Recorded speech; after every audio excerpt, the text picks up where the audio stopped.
All right, so to change the SIM card, you got to flip this bad boy over. And if you look right in the center here, there's a little port with a hole in it. Now you're going to need a tool to pop that out. So you need something like like a safety pin, or maybe, some kind of tool that's really thin that you can get in there and pop it. So that's what we're going to do now.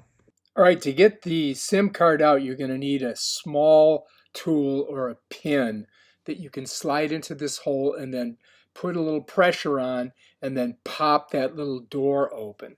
And it's not easy, let me tell you.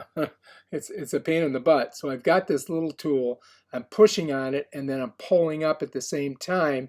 And then, oh, see, I couldn't get it there. Here we go. Let me see if I can get that thing. I mean, it's in there. You know what I mean, jelly beans? All right, let's give it another try. I'm going to push it in, put some pressure on it, and then I'm going to pull it up. And I should release that little door there where I can get to that SIM card. There we go. Got it. Now, this is really delicate and small, so you're going to have to use your fingernail to pop the card that's in there out. And then you can just simply slide your card in, press it, and it snaps right in. And then to put it back in, you just stick it in the way you took it out with the hole to your right. Push it down, make sure it's in there all the way.